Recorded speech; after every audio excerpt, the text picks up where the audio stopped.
Yung pinaka-importante sa amin, walang masaktan. Either tiga-iglesia o kung sino man na mapunta ro na magulo. Ayun naman pala, concern nitong si Marcos Jr. sa mga kababayan nating miyembro ng INC. Ayaw niya palang merong masaktan sa mga miyembro na nagrarally. Pero gusto niya lang makulong itong si Senator Rodante Marcoleta. Palakpakan ho tayo mga kababayan. Dito sa video na to, pag-usapan ho natin itong naging talumpati nitong si Atty. Neil Abayon dyan sa nangyaring rally sa EDSA nung isang araw at sisegwen ho natin itong ambush interview nitong si Marcos Jr. bago ho siya maglakwatsa papuntang Canada. Pero bago lahat nangyari, isang like at isang subscribe. Masaya na ho tayo dyan at sa mga gusto sumali sa ating community, yung join button, nandyan lang ho sa baba. Ayun na nga. Gusto kong i-shoutout yung ating mga bagong member dito sa PH Update. Maraming salamat ho sa pagsuporta. Hindi ko na ho kayo maisa-isa. Maraming salamat ho sa mga bagong nagpa-member. Napakalaking tulong ho niyan. Maraming salamat ho mga kababayan. Ayun na nga, rekta ho tayo dito sa naging talumpati nitong si Atty. Neil Abayon. Ako yung madaldal daw sa YouTube eh. Yung quote-unquote favorite DDS lawyer. Yeah. So ako po kasi may personal advocacy din. Teka lang, bago itong si Atty. Neil Abayon, ito ho muna palang si Bangag. Tapos itong si Senator Bato de la Rosa, nagpakita sa rally. Luko-luko itong mga nagpo-post na to eh. Nabiktima din ako. Sabi ko parang si Senator Bato de la Rosa nga to Nasa ayan si rally Ito. Dito muna tayo kay Bangag. Gang. Well, you know, anyone can hold a rally. And so they held a rally. Malakas ang Yan na naman. Kung saan na naman napupunta utak mo, hindi mo na naman maintindihan. Deliver mo na maayos yung mga tapusin mo kasi yung mga nahahawa na ako sa'yo, buwisit na to. Tapusin mo yung mga salita mo, yung train of thoughts mo, wag paliko-liko para hindi ka magmukhang adik. Kasi Rally pa lang pinag-uusapan. sa buong kasaysayan, ang iglesia, pag nag-rally, kahit napakarami, hindi sila nanggugulo. And that was my Hindi sila nanggugulo. Ayan, sinasabi ko sa'yo. Hindi sila manggugulo. Walang gustong manggulo. Ipakulong muna natin yung mga mandarambong bong. Sigurado, walang manggugulo. Pero habang yung mga mandarambong bong, nasa laya at lumalakwat siya lamang, hindi natin masasabi na walang mangyayaring kaguluhan. Ayaw ho natin yan. Pero yung ating mga kababayan, lalo na tag-ulan na naman. Galit yan sa mga mandarambong bong. That for me was the main concern that somebody might get hurt. Ang problema lang namin is that merong informasyon na siyempre merong mga mag-infiltrate, mag-agitate. Yun ang inaalala namin. Wag mong alalahanin yung mga yun. Hindi naman tatanga-tanga yung mga taga-INC. Hindi rin nila pahiintulutan na merong mga ganyang klaseng kaguluhan. Base sa mga nakalipas nating pagsubaybay sa rally ng INC, ayaw nila ng kaguluhan. Pero huwag nyo lang gagawin na sambayanan. Kukulong si Marcoleta tapos si Martin Romualdez laya.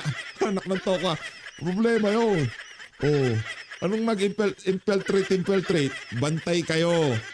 Bantay kayo dahil sambay ng Pilipino galit na sa mga kabalbalan nyo. Yung pinaka-importante sa amin, walang masaktan. Either tiga-iglesia o kung sino man na mapunta ro na magulo. So let's just keep everything stable and peaceful. So far it has been. So I thank everybody involved for keeping it safe for everybody else. And sir, in your reaction to their allegation that your administration has been having a selective kind of justice daw po? Tahimik na naman, tatakbo na naman yan. Hair follicle test, ang dami tinatakbuhan yung mga tanong. Their opinion, I believe they're wrong. I believe. Kami naman naniniwala na adik ka, sabi ng kapatid mo. Ngayon, paniwalaan mo opinion namin, hindi. Nagmamanifest naman yan sa mga ginagawa mo, sa mga desisyon mo, sa pagsasalita mo, na yung sinasabi ng kapatid mo, malamang sa malamang, totoo na adik ka nga. Di ba tayo dito kay Senator Bato de la Rosa? Malakpakan! Let's go! Oh, ito tayo kay Sen. Ito tayo. Yay! Ako'y nakikiisa. This is a national rally for peace. Yan. Diba? Sa mga nakakamiss kay Sen Bato ha, kung sakaling hindi ho wanted sa ICC si Sen Bato, baka isa ho siya sa naririnig natin nagsasalita ngayon sa entablado ng ICC. Ay, ICC. INC. Ako sa Tawa ko kay Boy Lawas. ating mga kapatid ng Iglesia ni Cristo na makipag-rally tayo for peace. I am here not to be endorsed. I am here to join. Bilang isang Pilipino, nakikiisa ako sa purpose nitong rally na ito. Yan. Hindi pa ako pumunta dito para magpa-endorse or mamumuliti ka. Pumunta ako dito para ipakita ko yung pagkikiisa ko sa ating mga kababayan. Ito hindi lang naman rally na inatinan ng mga membro ng Iglesia ni Cristo. Marami dito, may mga Muslim pa nga eh. May mga Katoliko. So, doesn't matter po kung anong denomination ka, anong sekta ka. Basta kung ikaw ay Pilipino at gusto mo makikiisa sa mga kababayan mo na gusto ng kapayapaan, sumama ka dito. Hindi man tayo pumunta dito para maghasik ng gulo. Di ba?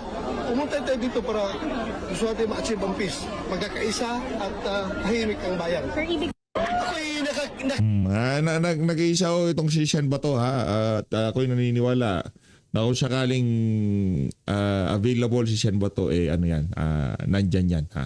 Makikiisa yan sa mga kababayan nating membro ng INC. Rumekta ho tayo dito kay Atty. Neil Abayon ha, paboritong abogado ng mga dito. Bastos no? Okay, go. Doon tayo sa from the top tayo.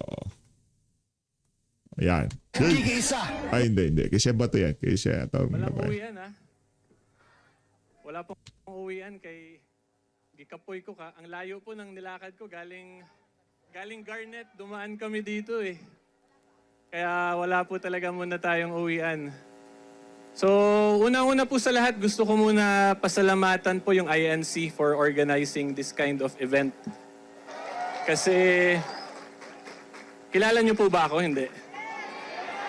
Ako yung madaldal daw sa YouTube eh. Yung quote-unquote favorite DDS lawyer.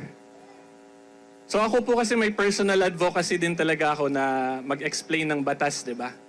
Ina-explain ko kung paano mag-apply yung batas sa mga actions ng mga public servants natin. At yung aim ko po dyan ay hopefully po para maka-see more kayo dun sa mga whether or not kalokohan ba or tama yung ginagawa ng mga public servants natin. So yung ganun ko po kasing advocacy, mahirap yun pag ako lang yung gumagawa. Pero at least dito sa INC nakikita ko na ganun din yung advocacy po ninyo. For transparency, accountability, at bawal ang selective justice. So, kay Eric, pagkasuhan ako, kayo din bahala sa akin? Ay hindi, ako bahala sa sarili ko. Abogado pala ako eh. Di ba? Okay, so ano po, good afternoon, mayong hapon sa inyong tanan, mga kaigsuunan. Maraming salamat po for sacrificing. Kanina yung iba sa inyo, 6 a.m. pa naulanan. Ako hindi na ako naulanan, pero napagod ako dun sa paglakad. So for this afternoon po, I will be doing what I like to think I do best, which is just to share my konting wisdom regarding the Constitution po natin. Okay, pero wait lang po pala, pa-picture muna ako sa inyo para may remembrance ako. Yo. Magsi-selfie lang po. Yung dati ko po kasi yung pagpunta, wala akong selfie, sayang. Woohoo! Video! Walang uwian! We are one! Yeah! Okay, very good, children. Okay, so sa mga hindi po nakakilala sa akin, subscribe po kayo, search nyo na lang po Attorney Neil Abayon sa YouTube. Madaldal po akong abogado doon, mga 20 minutes, nagsasalita lang ako eh. Pero hopefully po meron naman kayong natututunan despite yung pagiging madaldal ko. So yung lecture po natin for this afternoon is very simple and straightforward. It is Article 2 of the 1987 Constitution. To be specific, Section 1, pinakaunang section po ng Article 2. Meron ba kayong constitution dyan? I-search nyo sa ano nyo, cellphone. Parang pag nasa simbahan tayo, di ba? May Bible verse. Pero yung, walang signal? Nako po, may jammer ba dito? Rap? Wala. Sige po, Section 1, Article 2 of the 1987 Constitution, ang nakalagay po dyan, the Philippines is a democratic state. Yan yung una muna nating lecture, democratic aspect. Naintindihan niyo po ba yung ibig sabihin ng democratic? Demokrasya. O ano ibig sabihin nun? Yes, sagot ninyo eh. Malaya? So ibig sabihin po ng democracy talaga, malaya tayo regardless of whether or not we are sa majority, sa minority, sa opposition, pwede tayo magsalita at protected po yung mga karapatan natin. Okay? So yan po yung simplest way to explain what we call political democracy. In a democracy, yung pinaka-basic po dyan, wala pong question tayo dito, majority po yung panalo. So ngayon sa Senate, di ba, majority na sila, may 13. So wala po tayong question dyan. Ibigay na natin yun. Iba na yung Senate President kasi nakuha na po nila yung 13. Tapos yung kabilang side naman po niyan, yung minority, ang goal po ng minority or dapat po gawin ng majority sa minority, respetuhin yung karapatan po nila. Kahit po konti sila, kahit konti tayo, minority ba tayo? Or opposition? Pero for discussion purposes, sabihin po natin minority tayo ngayong hapon. Kung minority po tayo, dapat respetuhin tayo nung majority. Hindi dapat inaapak-apakan yung karapatan natin. Hindi dapat may selective justice. At hindi dapat na pag sila yung gumawa, tama, pero tayo mali. Hindi dapat ganun. 'Di ba? So in simple terms po, yung minority, we should be given the right to fully participate in the democratic process. So ngayon, pag titingnan po natin yung mga senators, ano po yung obvious or napapansin ninyo sa mga senators nating minority? O sige po, open po muna tayo ng payong kasi may blessing from the skies para po hindi kayo magkasakit. Okay, so going back po to the discussion natin, kung titingnan po natin yung Senado ngayon, yung minority, yung opposition, ano po yung common denominator sa kanilang lahat? Puro may kaso. 'Di ba? Halos lahat na lang may kaso. At ngayon nga po, 'di ba si Senator Marcoleta kakasuhan daw po ng plunder. So yun yung common denominator pag minority. So ano po ba yung possible na pwede Raulo Presidente. nating itawag sa ganyang situation na yung minority lang lahat may kaso, pero yung majority wala? Bendalo? Aside from Bendalo po, we can call that as political persecution. Kasi kung titingnan lang natin, di ba, minority lahat, ubos ng kaso, majority ang babait. Ang galing naman. Mga good boy, Judeng majority? Mutuo mo, good boy majority tanan? O, di ba? So pag ganyan po, na nagkakaroon ng political persecution, pinapatahimik, sinasilence, inaapakan yung minority, ang posible pong consequence kasi niyan, mawawala ngayon yung opposition sa demokrasya, yung minority. So pag nawala po yung opposition sa demokrasya, ano po ang epekto? Hindi na po tayo democratic country niyan. Kasi wala nang nakakapengol sa kanila wala nang nakakasalita. Alam niyo ano po yung mangyayari sa Pilipinas pag walang minority or opposition? We will become an authoritarian government. Naintindihan po ninyo yun? Kung hindi nyo maintindihan, in simple terms, magiging dictatorship po yung Pilipinas pag walang minority, walang opposition. So, pag dictatorship po tayo, papayag po ba kayo nun?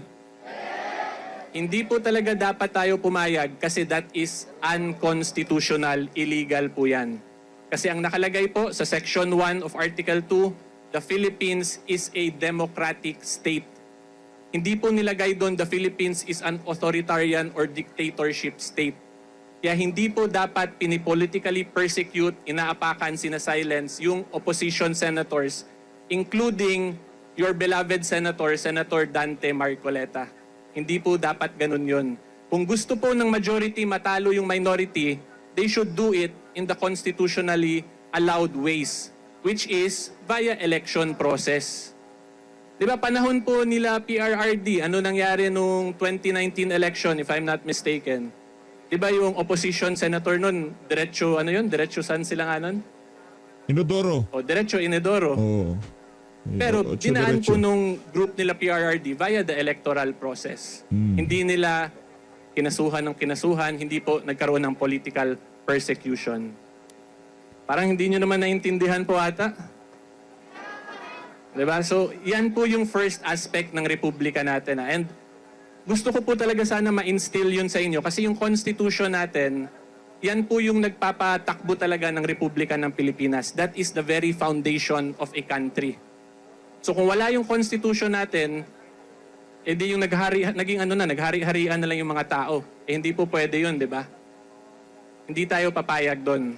So ngayon, doon po papasok yung second aspect ng form of government ng Republika ng Pilipinas, which is the Philippines is also a Republican government. So ano po ibig sabihin ng Republican? Ibig sabihin po niyan, yung government functions po natin tumatakbo via the leaders na mga pinipili po natin. Okay, via the electoral process. So since tayo po ang pumipili sa kanila, ano yung trabaho natin? Hanggang pili lang ba? Hindi, di ba? Meron din po tayong obligation na i-call out, manindigan kung hindi na tama yung ginagawa nila. Di ba? Yan yung essence ng Republican government. At yung second sentence po nung Section 1 of Article 2, nakalagay kasi dyan, government authority emanates from the people and all sovereignty resides in us, the taong bayan. Diba? So yung trabaho po natin, after natin sila piliin, bigyan ng chance magsilbi, magserbisyo, pero puro bendalo pala yung trabaho, kailangan natin i-call out sila. Hindi po tayo dapat manahimik. Duty po natin yon as citizens of the Republic of the Philippines. Klaro? Okay. So, ngayon, going back lang po dun sa political persecution angle. Ang masasabi, kaya ako po, isang rason, ito personal opinion ko lang po, personal observation. Kaya ako po nasasabing political persecution nangyayari kila Senator Marcoleta, Senator Jinggoy, and some senators. Kasi, di ba, may ilang senators na nasa minority or nasa grupo nila Senator Alan, biglang lumipat sa kabila. Eh, di ba yung statement dati nila ombudsman, hinug na daw yung kaso. Di ba? Hinug na. Pero alam niyo po yung pinaka-latest development? Meron pa daw. Uulitin nila yung preliminary investigation. Basically, parang ano po, bumalik sila sa step 1, imbestigahan ulit. So yung masasabi ko lang, ito, opinion ko lang naman to, free speech ko to eh. Parang ano po, mahirap yung pag hinog, tapos bumalik. Di ba? Tingin ko ano yun eh, hinog, tapos nabulok, tapos naging bagong prutas. Alam nyo ano na siya ngayon? Baka naging ano na, balimbing na prutas, di ba? Yan po yung delikado dyan eh, pag nasasobrahan sa hinog eh. Diba? So, biglang yun, tumahimik, napunta na sa majority, biglang ulit yung preliminary investigation. So, yan yung isang reason, kaya yung observation ko lang po as a ordinary member, parehas naman po tayo. Ako po, hindi ako politiko Hindi ako politiko, wala po ako sa government. I am simply a private citizen, katulad po ninyo, na gusto lang magsalita. Nagkataon lang, madami sa inyong nakikinig sa akin, kaya nung papunta ako, nagulat ako, dami nagpapapicture eh. Sabi ko, hindi naman ako politiko, wag na kayo pa-picture. So anyway, yun po yung point ko, di ba? Pag in-observe natin... Binobola tayo nitong si Atty. Neil Abayo, di daw siya politiko. Politiko ka, attorney, pero kahit na politiko ka, isa ka sa mga matinong politiko. Pwede talaga natin masabi na may political persecution sa minority. Political persecution. Manong Chabit, good afternoon po. Manong Chabit, good morning po. Manong! O, bilisan ko na para si Manong Chavit naman, ha? So, ito last na lang din pong reminder sa inyong lahat. As long as po nagsasalita tayo, naninindigan tayo tungkol sa mga government actions, mga trabaho po in relation sa trabaho ng public servants natin, huwag po kayo matakot magsalita. Kasi hindi po yan libel, hindi po yan inciting to sedition, kundi ang tawag po dyan, doctrine of fair commentary.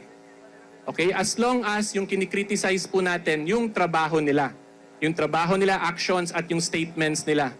Huwag nyo na po i-criticize yung mga personal nila kasi pag personal yun, baka ma-libel kayo dun. Hindi naman siguro kayo mga marites, di ba? Wala naman siguro kayong pakialam kung sino yung kabit ni ganyan. Wala. Basta wag lang mag-addict, okay na yun. Di ba? Wala tayong pakialam sa mga kabit-kabit. Pero pagka mayroong mga aligasyon na addict yung isang kasi apektadong trabaho ng isang government official pagka addict siya eh. Kaya ang problema dito, kung yung mga aligasyon na addict si Marcos Jr., tapos mayroong mga ganitong klaseng political persecution, yung mga kalaban sa politika, pinapatay. May galawang addict ho yan eh. Wala tayong pakialam sa ganyan, di ba? Wala na tayong pakialam kung sino yung mga malakas daw mag-tip, yung mga ganun. Basta yung may pakialam lang tayo kung whether or not yung trabaho ba nila as government servants, public servants, ay sumusunod pa sa Constitution at sa batas.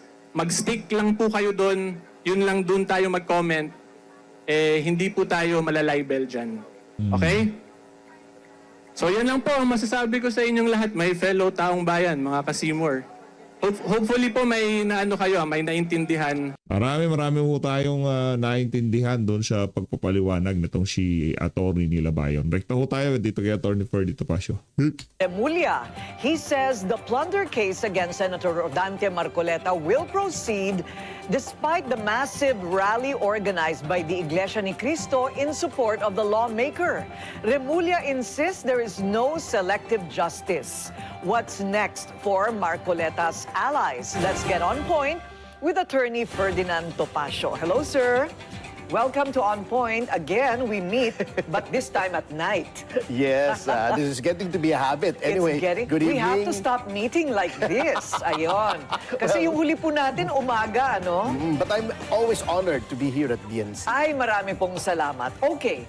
Nagulat po ba kayo sa rally? You are a member of the INC. Opo. Okay. Nagulat po ba kayo o ang galing naman po ninyo magtago ng secret? Lahat hindi alam. Well, in a way, it was hush-hush. Pero nagbigay na po ng pahiging noon ang mga kapatid na magkakaroon ng isang pagkilos. So, we were more or less prepared nung nangyari na at nandun na po kami lahat. Pero I'm curious to know, marami po akong kaibigan sa Iglesia ni Cristo, ano? Pero hindi ko pa sila natatanong, paano ho ba ginagawa yung ganyan ka-massive na biglang kilos protesta sa EDSA, 15,000 people nang walang nakakaalam? Paano po ang komunikasyon sa pagitan po ninyo? Hindi po ako privy dun sa mga preparasyon ng pamamahala. Ngunit, alam niyo po, para sa amin ay madali yan. Sapagkat yan po ang aming doktrina. Sa unang Korinto, 1, ang talata ay Gis, ang tunay na iglesia ay walang pagbubuklod-buklod o pagbabahabahagi. We are united in mind and thought. So, yung unity doctrine namin ay madaling makapagpagawa ng mga ganitong pagkilos sa mga miyembro. So kumbaga talagang organisado, isang kumpas lamang galing sa pamunuan ay nakasunod kaagad talaga ang membership. Opo, at nakita nyo naman po, if you were there kahapon, ay kitang-kita nyo, wala pong gulo roon. Nakaayos po ang parada ng mga sasakyan, isa lang pong banda, may mga tents kami, may mga generator, may mga pagkain. At ang kapansin-pansin po ay wala pong kalat sa kabila ng dami ng tao doon po sa may gilid ng Camp Aguinaldo. Okay, among other issues, ano po ba talaga ang mensahe? Talaga po bang yung 15,000 taong yon ay para kontrahin yung pag-file ng kaso laban kay Senador Rodante Marcoleta? Well, in a manner of speaking, yes. But may bigger issue po rito. Which is, katulad nga po ng sinabi ng aming takpagsalita, we are against selective justice. Hindi kami tutol sa pagpapatupad ng batas, tutol po kami sa pagpilipit ng batas sapagkat selective justice is also injustice. So ano pa po ba ang maaari nating sabihing basihan? Kaya tinatawag itong selective justice. Ay unang-una po, nakikita naman po natin ang pattern. Although I must hasten to add, I cannot speak on behalf of the church administration bilang isang kaanib at bilang isang mamamayan, nakikita naman po natin na kapag kaalyado ng pamahalaan, mabagal ang hustisya. At talagang turtle-paced. Pero kapag kanilang kalaban ay mabilis, katulad nung nangyari kay Jinggoy Estrada. At ngayon naman, paano nga po natin masasabing hindi selective justice? Yung crime na plunder, kahit sino pong itanong yung mga legal experts, pilit na pilit po itong plunder para lang maging bail as a matter of discretion ay pinipilit nilang plunder. Yung ginawa di umano ni Senator Marcoleta na pagtanggap ng campaign donations. Lahat naman ng kandidato tumatanggap ng campaign donations. That is authorized by the election code. May mga limitasyon at may reportorial requirements. Ngunit wala pong paglabag sa batas dyan. Meron daw pong jurisprudence cited by some of the legal experts na basehan daw po for considering a campaign donation of that amount to be a case for plunder. Meron po ba talagang jurisprudence? Ang jurisprudence po ang nagsasabi na kapag plunder, ang predicate crime niyan ay yung graft. Yung ibinigay po sa inyo ay dapat yon ay based on illegal acts, graft and corruption. Ano pong basihan ng graft laws natin? Kapag ikaw ay binigyan ng kontribusyon at ikaw ay isang public official, it has to be by reason of your office. Ang office mong sinasabi ng batas, hindi yung opisina mong pisikal o yung iyong katungkulan sa pamamahala o sa pamahalaan, kundi yung iyong function. For instance, you're a legislator. Binigyan ka ng pera para may gawin kang batas na pabor dun sa nagbigay sa'yo ng pera. O bumoto ka in favor of the passage of a law that will benefit the person who gave it to you. Ibig sabihin, binigyan ka ng pera para may gawin ka na official function mo to favor one person or to give a disadvantage to another person. Ito po, para gastusin sa kampanya. Kasi kung lahat po ng politiko na tatanggap ng pera, na siya incumbent, either running for election or another position, ay kakasuhan ng plunder, lahat po mapaplunder, lalo ng mga national officials. Kasi kung titignan niyo po yung mga nireport ng mga senador natin, mas mahigit pa po roon ang naibigay sa kanila at ginastos nila. O kaya ang nag-contribute ay isang contractor na biglang did business with the government, hindi po ba? Pwede po yun, but it still has to be proven na yun ay binigay for that consideration. Sapagkat we have to remember that contributions to candidates are allowed by the Omnibus Election Code. Lamang ay mayroong spending limit ang bawat kandidato base sa mga registered voters na maaring bumoto sa kanila. Yun po ang limitasyon doon. So 75 million pesos, nakapaloob pa rin po ba yun sa budget allowed by the COMELEC for a candidate to receive and spend? Opo, kasi nationwide po ito eh. Ang daming botante at yun po ay ang bilang po roon is per registered voter. Hindi po yung mga botanteng bumoto lamang sa iyo. For instance, senador, buong bansa po yun. Kung gobernador, doon sa kanyang probinsya and so on and so forth. Okay. Speaking about allies at yung mga kalaban ng administrasyon, ang sinasabi po ng Iglesia ni Cristo, parang bakit nauuna nakasuhan yung mga kalaban ng administrasyon, like, well, I don't know, Mike Defensor, Jinggoy Estrada, and then also now, Leon Leviste, and now Rodante Marcoleta. Pero supposedly kinasuhan din po si DPWH Manuel Bonoan, but now he is considered. Is he already a state witness or he's just being considered a state witness? My basis for saying so is are only reports from media, pero mukhang kinoconsider po seriously. Parang done deal na nga po eh. Which brings me to this. Bakit po nga yung mga at tinuturing nilang kaalyado ay mabagal? Katulad po ni Senator Joel Villanueva meron na pong rekomendasyon ang DOJ na kasuhan. Pero sabi ng Ombudsman, teka muna, we are not bound by the recommendation of the DOJ because we are independent. Pero pagdating dun sa 18 Marine, sinasabi nila na dinelegate daw nila sa NBI, which is under the DOJ, yung pagdetermine ng credibility ng mga Marine. So, which is which, Mr. Remulla? On one hand, you're saying you have to be independent. On the other hand, you are surrendering your independence to an agency under the executive. So, he's only saying things that he is independent when it suits him. That is double standard in the highest degree. Okay, pero nakita po ninyo yung kanyang sinabi today. He is not backing down. Itutuloy pa rin daw nila yung kaso laban kay Senador Marcoleta. What is your prediction? Ano ang reaksyon ng kapatiran dito?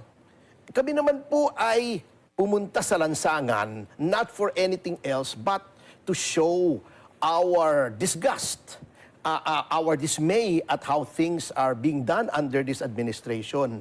Sapagkat bagamat may doktrina po kami na kami ay nagpapasakop sa pamamahala that is found in Romans 13, ay meron din pong doktrina na nasasaad sa Biblia sa ikalawang Samuel, 1 ang talata ay 10 na magpakatatag kayo at ipaglaban ang mga mamamayan at ang kanilang mga lungsod sa mga katiwalian. So, yun po ang aming ginagawa. So, kumbaga, parang you just want to be heard. Opo, of parang course. ganon. Which is the Oo. right of every citizen under the Constitution. Kasi sinasabi sa ating saligang batas, sa unang-unang talata, the Philippines is a democratic state, sovereignty resides in the people, and the government authority emanates from them. Do you see this escalating? Dahil kung itutuloy pa rin po nila yung kaso laban kay Senador Marcoleta, may nakikita po ba kayong mas matinding uri ng protesta? Wala po namang makapagpipigil, hindi lamang po sa Iglesia ni Cristo, kundi sa kahit sinong mamamayan o samahan na magpahayag ng kanilang saloobin laban sa gobyerno kung sa tingin nila ay may ginagawa itong hindi tama at labag sa saligang batas at sa ating mga batas. So, in terms of escalation, I think only time will tell. But wala naman po sigurong masama. Basta ang aming protesta ay within the bounds of the law, meaning hindi po tayo magre-resort sa violence, sa karahasan, sa panggugulo, destruction of government property. Ang sabi po ni Yusek Claire ng Malacanang ay wag daw sana magpagamit ang INC sa mga planong destabilisasyon. Si Raulo talaga tong si Auntie Claire, pambihira. Kinukulong nyo nga yung isa sa mga... Ay, pambihira. Hindi sila nagpapagamit. Rektahan na tayo. Huwag na tayo magbulahan dito. Mahal na mga taga-INC, si Senator Rodante Marcoleta. Isa sa membro nila. Di ba? Pride and joy nila yan. Tapos ikukulong nyo. Tapos sabihin nyo, huwag magpagamit. Yung bang pagpapakulong kay Rodante Marcoleta sa interes yun ng mga kababayan nating INC? Hindi. Bakit? Gusto nilang makulong yung mga mandarambong. At isa itong si Rodante Marcoleta ang ika-nga tumatrabaho dyan. Tapos sasabihin nyo, huwag pagpagamit talaga si Auntie Claire kahit kailan. Ano po ba yung destabilization? Ano po ba yun? Sino po ba yung mga nag-iimpluwensya? Hindi ko po alam sapagkat matalino po ang pamamahala ng Iglesia ni Cristo. At kami po, ang aming pananampalataya, yung pamamahala po namin is guided by instructions from above. Yun ang aming paniniwala. Maaring hindi kayo nag-agree, ngunit sana'y galangin nila. At sana naman wag silang mag-impute ng ibang motibo sa amin. Sapagkat hindi naman po itong unang pagkakataon na kami pumunta sa lansangan. Natatandaan nyo, noong January 2025, kami po ay nag-rally sa Quirino. For accountability, there were 1.8 million members, not only in the Quirino Grandstand, but all over the country. Noong November 2025, nag-rally rin po kami para sa accountability. Noong 2012 po, nag-rally rin kami. Noong in the face of the impeachment trial of Chief Justice Corona, naghayag din po kami na dapat ay patas ang pag-apply sa batas. So, as citizens and as members of a religion, meron naman po kaming karapatan. Ayun, okay. So, bukas, na-extend, ano? Ang Opo. una namin nakuhang balita ay mayroon ng permit para mag-8 a.m. to 8 p.m. ulit ang pangatlong araw nitong kilos protesta sa May White Plains. Pero meron din kami natanggap na naman na mas panibagong balita na ito daw ay binabawi. So, may permit ba sila para bukas? At kung binawi, bakit binawi? So, we'll take a short break. May alam po ba kayo tungkol sa permit? Ang unang balita na natanggap at inihayag namin kanina sa agenda is that walang permit nung unang araw pero nabigyan na ng permit for today and in fact, 2 more days after today. So 3 araw pa aside from the first day. So ano po ang inyong balita? Ayun po ang pagkaalam ko. Pero katulad po ng napag-usapan natin kanina, mayroong mga alingaw-ngaw na parang binawi yata. At sana naman hindi sapagkat nakikita nyo naman po, wala naman pong panganib sa public safety, wala namang kaguluhan, wala namang violence. At maayos naman po ang hanay ng mga kapatid. Ayun. Okay. So as we speak, we're trying to verify whether the report is accurate that binawi daw po itong permit na binigay sa iglesia for tomorrow. Okay. So sabi nga po ninyo, kaayusan at saka siyempre sumusunod naman tayo lahat sa batas. We are in fact a nation of laws and not of men. Ano po nangyari nung unang araw? Walang permit.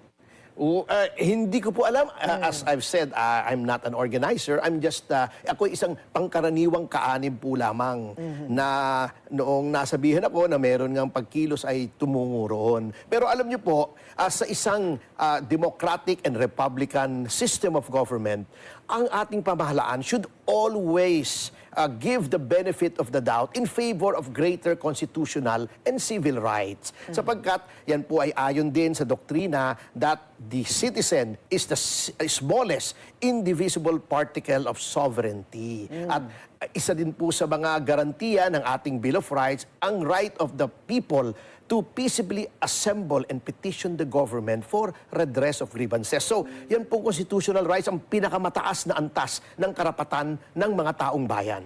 So you're saying that if anyone would want to bring this up to the Supreme Court would surely uphold the right to peaceful assembly. I would not want to second-guess our high court, but I would believe so. Kung wala namang pong violation of the law, wala namang sinaktan, wala namang inabala at maayos naman po, siguro ay we should always presume in favor of greater rights.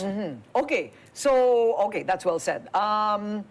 Sa palagay po ba ninyo, nabigyan naman po ng maximum tolerance? Parang gano'n naman po ang nangyari. Opo, wala naman po tayong problema. Kaya po, nung nandoon ako, kapag nakakakita ako ng mga kaibigan natin sa kapulisan o sa militar, actually, nilalapitan ko sila at kinakamayan ko at sinasabi ko, mga mate, wala kayong dapat alalahanin sa amin, hindi kami manggugulo, wala kaming dalang armas o bato, hindi katulad ng mga ibang mga radikal na mga protesters dyan, ay kami po ay maayos dito at hindi po kayo nanganganib, chill-chill lang po tayo at wala kayong magiging problema sa amin. Okay. So, but if you're a lawyer and a member of the INC, if you were to advise them legally, kayo po ba'y magbibigay ng payo na kumuha na lang tayo ng permit para wala ng gulo? Anyway, may permit na nga po sila. So, I think the point is moot in a manner of speaking. Attorney, dahil meron safe na. ka ha? Safe. Okay. Okay. So the main message is selective justice. Opo. Paano po kapag meron na namang nadagdag na makakasuhan na yung tipong maraming sinasabi laban sa administrasyon? Mukhang nangyayari na nga. Ako po mismo ngayon, may pending case ako. Pending cases as a matter of fact. Inciting to sedition, cyber libel. Of course, all of these are I can be bailed out of these cases as a matter of right. Have they been filed against you already? They're under preliminary investigation, pero if precedents are to be followed, mukhang iniisa-isa kami. Katulad ni General Pokis, ang dami ng mga may kaso eh. So, I would presume, kaya ako lagi akong ready sa mga... Ikaw, PNC. Wala pa ho. Pero iba na to ha, iba na to. Iba na ako nangyayari ngayong mga panahon na to. Lahat na lang may kaso pambihira yan. Documents na kailangan kong pampiyansa. Lagi kong dala-dala. May nakakaligtaan po, lang po ba ako ngayon at this moment na kaalyado ng administrasyon na kinasuhan? Wala ako nakikita. Kasi they keep saying, ayan na yung kay Joel Villanueva, ayan na yung kay Martin Romualdez. Pero wala po tayong nakikita eh. Ang nakikita natin, even yung mga district engineers, regional directors, ay nagiging state witnesses at wala namang big fish na nahuhuli kung makikita ninyo. So, you do not agree that former DPWH Secretary Bonoan should be state witness? Hindi po ako nag-a-agree dyan. Unang-una ay ang kailangan po sa state witness ay he is not the most guilty. How can you not be the most guilty when you are the highest official of the DPWH? Ikaw ay alter ego ng presidente. Under the doctrine of qualified political agency, ang cabinet secretary at lahat ng ginagawa niyan has the implicit approval of the president unless countermanded, revised, reversed, or set aside. So, how can anyone be higher than him? Pagdating sa ehekutibo, ang mas mataas lang dyan ay ang Pangulo ng Pilipinas. O ngayon, pagka-elected naman, si Martin Romualdez siguro, at yun ang sinasabi nilang hinahabol, pero still it is doubtful whether, number one, he is not the most guilty, and number two, whether the charges against Martin Romualdez cannot be proven without his testimony sapagkat ang dami naman pong documentary Kaya evidence nga. at ibang mga Diba? Nakakaloko sila na attorney. Grabe. Sabi ko nga, wala na bang ibang testigo? Si Bunuan lang talaga. Pambihira. testigo. Okay, so hihintay na lamang po siguro yon, ano? Pero bakit kaya hindi pa nahahanap si Senador Bato de la Rosa? Do you believe they're actually looking for him? Hindi ko po alam ang Hindi makikita si Bato. Hindi ko makikita si Bato. extent ng residual influence ni Senator De La Rosa sa PNP o talagang hindi lang hinahanap. I would not want to hazard a guess. Well, ang akin lang ay he is effectively now disabled from attending to his functions as senator, and we believe that his harassment, forcing him to go into hiding at yung maaring pag-aresto kay Senador Marcoleta ay parte ng isang plano para maniobra o makalikot yung kailangang numbers to convict the Vice President sa impending impeachment trial niya. So what is your interpretation of that? Dahil wala pa rin kami nakukuhang parang diretsong opisyal na sagot na kapag, ayan na nga, wala na si Senador Jinggoy, wala na si Senador Bato de la Rosa, kung matutuloy ang pag-aresto kay Senador Marcoleta, which is non-bailable plunder, sabihin na natin matuloy yung pinag-uusapang Bongo sa ICI or Robin Padilla. Ang 2/3 ay base sa natitirang mga senador na hindi kulong? We would be going into uncharted territory pagdating dyan kasi wala tayong definitive Supreme Court ruling. So, my opinion would be only as good as the next guy. Kasi sabi nga nila, an opinion is like an a-hole. Everyone has one.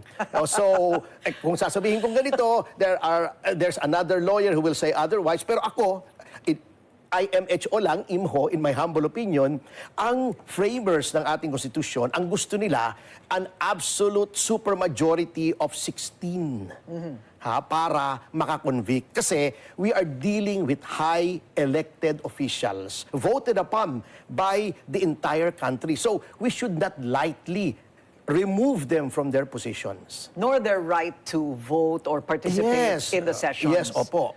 Okay.